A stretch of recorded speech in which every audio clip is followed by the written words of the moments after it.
시간 물어봐요. 원장님은 시간 어떻게 돼요? 무슨 시간이요? 관계 시간.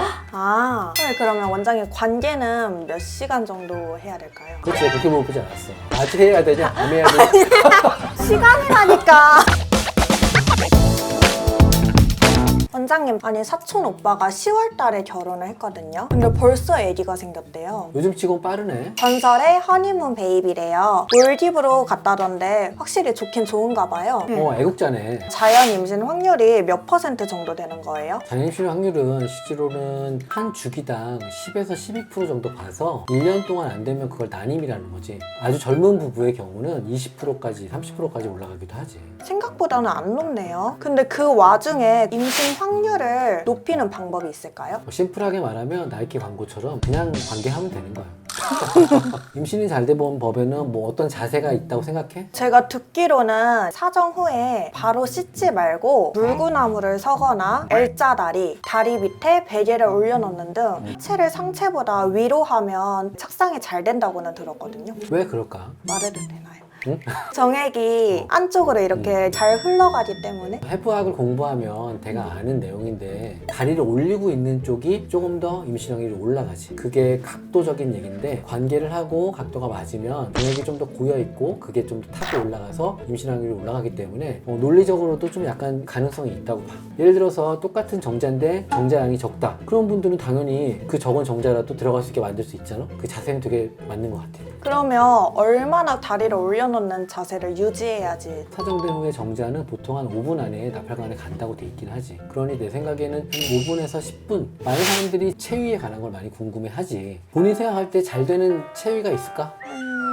정상위? 체위가 관계가 영향이 별로 없다고 돼 있긴 하지. 그러면 이제 많은 사람들이 또 궁금하지? 정말 체위가 관계가 없나요? 약간의 좀 도움이 되는 말을 한다면 관계할 때 불편하지 않아야 된다고 보통 설명을 하지. 관계를 하는데 너무 아파. 이 친밀감이 너무 좀 떨어져. 이러면 임신 확률이 좀 내려간다고 보면 되는 거야. 실제로는 자세로 보면 아이 낳을 때 이렇게 골반을 넓히는 자세가 있거든? 쪼그려서 소변을 본다고 하는데 이렇게 완전히 요실금 수술할 때처럼 발을 완전히 들어 올리지. 오르가즘 생길 확률이 좋아지고 임신 확률도 많이 올라간다고 돼 있지. 여성의 질 길이가 짧거나 아니면 남성의 성기가 너무 작을 경우 이럴 땐 임신이 안 될까요? 그게 이제 관계를 해서 사정된 정자가 자궁에 빨리 도착하는 게 중요하지 질 안에 도착하는 건 많이 중요하지 않아. 정자 자체는 약 알칼리성, 질은 약산성, 자궁은 약 알칼리성. 한성의 바다를 피해 가려면 남편분의 길이가 좀 길수록 아내분의 길이가 좀 짧을수록 밀착이 잘 되지. 그 다음에 또 시간 물어봐요. 원장님은 시간 어떻게 돼요? 무슨 시간이요? 관계 시간. 그러면 원장님 관계는 몇 시간 정도 해야 될까요? 그렇지, 그렇게 물어보지 않았어. 아직 해야 되냐? 안 해야 되냐?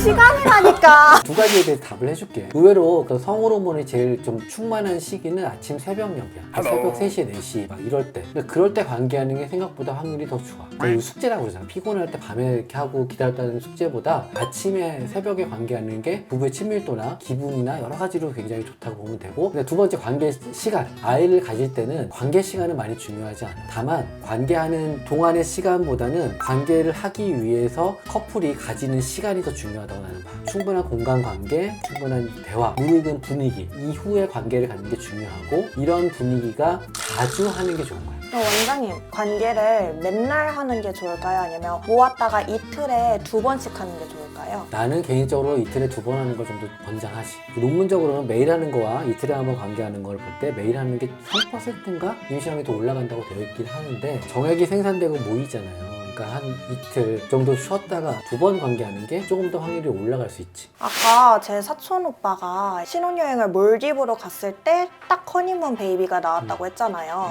연관이 있을까요? 그 여행을 한다는 건 내가 여태까지 가졌던 스트레스 중에 일부를 덜어내고 여행을 떠나잖아. 나는 뭐 산에서 관계하는 게 좋아요, 물에서 관계하는 게 좋아요, 뭐 이런 게 아니라 그런 스트레스를 벗어나기 때문에 편안한 마음가짐이 좀 생기지. 또 임상적으로 보면 시험관하기 시술하다가 여행 갔다 와서 그 사이에 임신되시는 분들 꽤 많아. 20커플 중에 한 커플 정도는 가끔 그렇게 임신되는 경우도 꽤 있지. 그럼 혹시 휴양지로 가냐 아니면 관광지로 가냐 이 차이도 있을까요? 본인은 어떻게 생각해? 저는 휴양지가 더 좋아요. 예쁜 것도 많이 보고 몸도 쉬고 힐링도 되고 편안한 마음에서 관계를 하면 아기가 생기지 않을까요? 관광지는 좀 바쁘게 돌아다니고 휴양지는 내 몸이 쉬니까 어떻게 보면 아이를 가질 때 조금 더 최적 효과가 있지 않을까? 그럼 원장님 음식 음식과도 관련된 게 있을까요? 음식은 보통 엽산이 많이 들어가면 브로콜리, 시금치 이런 거 먹는 거 되게 중요하고, 두 번째로 단백질이나 철분이 들어있는 것들 많이 먹어줘. 콩, 두부, 고기, 생선 아주 중요하지. 항산화 물질이 들어있는 건 뭐야? 채소, 마늘 이런 것도 굉장히 좋아. 관계당일은 의외로 남편분들이 커피 한 정도 카페인이 경제의 활동성을 촉진시키니까 임신 확률을 좀 더 올릴 수도 있어. 피해야 되는 나쁜 음식이 있을까요? 내가 특정 음식을 하루 종일 먹었어. 그래서 내 몸에 이상이 올 정도로 생길 정도의 음식이다. 이런 것들을 피한다고 봅니다. 예를 들면 술, 24시간 먹으면 힘들잖아. 담배도 마찬가지고, 그 다음에 커피도 마찬가지겠지. 합성화합물이 들어있는 거 많이 줄여야 되고, 설탕 대신 다단계가 들어있는 것도 임신에는 좀 방해 역할을 한다고 되어 있지. 날 음식을 피하라고 하는 이유는 그게 신선하기가 어려워서 그래. 음식만큼의 또 중요한 게 생활 습관인데, 운동하시다 그러면 운동 잘 안 하시는데, 운동이 굉장히 또 임신의 확률을 높이는 데 되게 중요하죠. 원장님, 그러면 임신할 때 나이가 엄청 중요하다고 하던데 산부인과 의사 입장에서 보면 두 가지가 여성이 임신하는데 굉장히 영향을 주는 것 같긴 해. 첫 번째로는 나이야. 30세 이하는, 또 25세 이하는 그냥 관계를 조금만 해도 임신이 생기지. 최근에 개봉한 나폴레옹이라는 영화에 이런 내용이 나오지. 나폴레옹이 조세핀하고 결혼했잖아. 근데 조세핀이 나폴레옹의 연상이야. 근데 황제가 되고 나서 후사를 만들어야 되는데 안 생기는 거야. 그래서 어떤 실험을 하냐면 젊은 여성과 나폴레옹을 잠을 자게 해. 그래서 실제로 그 젊은 여성이 임신을 하는 거야. 그래서 나폴레옹이 이혼하는 얘기가 나오지. 또 난임 의사 입장에서 볼 때는 오래된 부부들이 아이를 가지러 오시거든. 그러면 보통 이렇게 설명을 해. 아이를 야 이제부터 갖자. 그리고 그때부터 갑자기 관계를 많이 갖지 마시고 규칙적으로 성관계를 하시는 게 훨씬 좋다. 한 달에 한 번이라도. 이 몸이 연애할 때 내내 피임만 하다가 갑자기 결혼해서 아이를 갖겠다고 시작하면서 이 몸이 확 바뀌지 않거든. 아이를 가지려고 하면 못해도 6개월에서 1년 동안은 꾸준히 다니라는 얘기를 하지. 그래서 내 몸이 몸이 임신을 시도하려고 하는구나 이런 느낌이 들면서 몸이 임신에 맞게 변해가. 산부인과 선생님들은 웬만하면 난임이 없는 이유가 산부인과에 대해서 잘 알기 때문에 날짜도 잘 맞춰서 임신하시기도 하더라고. 오늘 되게 임신 꿀팁 많이 알아가는 것 같아요. 이제 좀 있으면 조카 보겠네. 그러게요. 완전 기대돼요. 근데 임신 꿀팁은 왜 물어본 거야? 둘째 조카도 빨리 봐야죠.